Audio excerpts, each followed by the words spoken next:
भगवान शिव के बारे में अनेक कहानियां प्रचलित हैं। वह थोड़ी सी भी तपस्या से आसानी से प्रसन्न हो जाते हैं। हालांकि कई ऐसे उदाहरण भी हैं जब किसी ने बड़ा वरदान पाने के लिए उनकी कठिन तपस्या की है। लंकापति रावण ने भी अमृतत्व का वरदान पाने के लिए भगवान शिव को अपने 10 सिर चढ़ा दिए थे। भगवान शिव से जुड़ी ऐसी ही और कहानियां प्रचलित है, जिसमें से एक राक्षस ने शिव जी की घोर तपस्या कर उन्हें प्रसन्न कर लिया। हालांकि वरदान देकर भगवान शिव खुद ही मुसीबत में पड़ गए। बाद में भगवान विष्णु ने उन्हें मुसीबत से छुटकारा दिलाया। कहानी के मुताबिक एक बार महर्षि नारद धरती पर घूम रहे थे। रास्ते में उन्हें वकासुर नाम का एक राक्षस मिला। नारद मुनि को देखते ही उसने कहा कि मैं आपसे कुछ सलाह लेना चाहता हूँ। आप मुझे बताइए कि ब्रह्मा, विष्णु और महेश में कौन सबसे जल्द प्रसन्न हो जाता है। महर्षि नारद ने बहुत सोचने के बाद कहा कि वैसे तो तुम तीनों महादेवों में से किसी की भी तपस्या कर सकते हो, लेकिन ब्रह्मा विष्णु जल्द नहीं प्रसन्न होते। उनके लिए बहुत वर्षों की कठिन तपस्या करनी पड़ती है। यह भी हो सकता है कि तुम्हारी आयु पूरी हो जाए लेकिन तपस्या पूरी ना हो। भगवान शंकर थोड़ी आराधना से ही प्रसन्न हो जाते हैं। वे अपने भक्त की इच्छा पूरी करने के लिए सोच विचार नहीं करते। बकासुर ने भगवान शंकर की आराधना करने का फैसला किया। वह हिमालय के केदार क्षेत्र में जाकर आराधना करने लगा। कुछ दिनों बाद उसने सोचा कि मैं शरीर और प्राण दोनों ही भगवान शिव को अर्पित कर दूंगा। ऐसा सोचकर वह अपने शरीर का मांस काट काट कर यज्ञ कुंड में डालने लगा, लेकिन भगवान शिव प्रसन्न नहीं हुए। परेशान होकर वह एक दिन अपना शीश काटकर भगवान शिव को अर्पित करने का फैसला किया। जैसे ही उसने खड़ग उठाकर अपना शीश काटना चाहा, तभी वहाँ भगवान शंकर प्रकट हो गए। अब बोले, बस तुम्हारी तपस्या पूरी हुई, मैं तुमसे बहुत प्रसन्न हूँ, मांगो तुम क्या मांगना चाहते हो। वकासुर हाथ जोड़कर भगवान शिव से बोला, आप मुझे दर दीजिए कि मैं जिस प्राणी के सिर पर हाथ रख दूं, उसकी तुरंत मृत्यु हो जाए। बकासुर की यह मांग सुनकर चिंता में पड़ गए, लेकिन वरदान नहीं देने पर देव मर्यादा का उल्लंघन हो रहा था। शिव जी बकासुर से बोले कि तुम्हारी तपस्या व्यर्थ नहीं जाएगी। तुमने मुश्किल वरदान की कामना से तपस्या की है, इसलिए तुम्हें तपस्या भी कठिन करनी पड़ी। जाओ, जैसा तुम चाहते हो वैसा ही मिलेगा। वरदान पाते ही बकासुर की असुरी शक्ति जाग गई।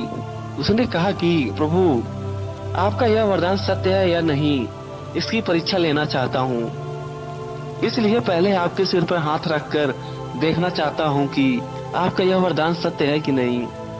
भगवान शंकर ने सोचा कि यह राक्षस कुछ नहीं सुनेगा। जब बकासुर शिव जी के सिर पर हाथ रखने के लिए आगे बढ़ा तो वह वहां से भागने लगे। इस प्रकार बकासुर को क्रोध आ गया। वह पीछा करते हुए चिल्लाया कि महर्षि नारद की तरह आपने भी मुझसे छल किया है। वरदान की परीक्षा से डरकर क्यों भाग रहे हैं। शिव जी भूमंडल छोड़कर देवलोक तक भागते रहे और बकासुर भी उनका पीछा करता रहा। अंत में भगवान शिव विष्णु लोक पहुंच गए और विष्णु जी को अपनी परेशानी बताई। विष्णु जी ने हंसकर कहा कि कुछ भी हो, आपके वरदान की सत्यता तो सिद्ध करनी ही होगी। भगवान विष्णु ने योग माया से एक सुंदर कन्या का रूप धारण किया और बकासुर की ओर चल पड़े। भगवान विष्णु को जब बकासुर आता हुआ दिखाई दिया तो उन्होंने आगे बढ़ के उसे प्रणाम किया। उन्होंने बकासुर से कहा कि असुर राज कहाँ भाग जा रहे हो, लगता है कि आप बहुत थक गए हैं, शरीर को थोड़ा आराम दीजिए। आप सब प्रकार से समर्थ हैं, फिर भी मेरे योग्य कोई काम हो तो बताइए। अक्सर लोग अपने मित्रों और सहायकों से ही अपना काम पूरा करा लेते हैं। एक सुंदर कन्या की बातें सुनकर बकासुर ने शिव जी के वरदान की उसकी परीक्षा की बात बताई। इस बात पर कन्या हंसने लगी। कहा कि तुम किसके वरदान की प्रतीक्षा लेना चाहते हो।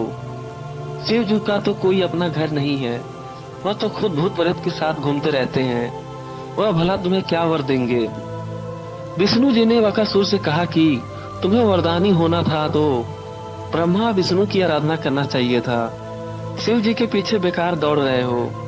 वरदान देने वाला तो खुद इतना शक्तिशाली होता है कि उसके वरदान का असर खुद पर नहीं होता। उन्होंने तो तुम्हें झूठा वरदान दिया है, तुम्हारी तपस्या बेकार चली गई। लड़की की बात सुनकर बकासुर निराश हुआ, उसका मनोबल टूट गया। वह कहने लगा कि मुझे तो नारद ने शिव की आराधना करने के लिए कहा था।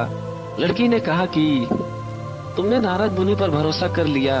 वह तो ऐसे घुमक्कड़ साधु हैं जो कभी भी उल्टी सलाह के सिवा कुछ नहीं उनको आता। अगर तुम्हें मेरी बात पर भरोसा नहीं है तो अपने सिर पर हाथ रखकर देख लो कि कैसे शिव ने तुम्हें झूठा वरदान दिया है। बकासुर का मनोबल बुरी तरह टूट चुका था। उसे लड़की की बात पर भरोसा हो गया। शिव जी ने भी उसके साथ छल किया था और झूठा वरदान दिया था। उसका विवेक नष्ट हो गया। उसने वरदान की सत्यता का परीक्षण करने के लिए अपने ही सिर पर हाथ रख लिया। सिर पर हाथ रखते ही भयंकर अग्नि प्रकट हुआ और बकासुर उसमें भस्म हो गया। भगवान शिव, विष्णु और बकासुर की इस कहानी से जीवन का अहम सार छुपा है। कहानी सीख देती है कि बिना सोचे विचारे किसी को भी कुछ देना, कुछ पाने के लिए कुछ भी करना सही नहीं है।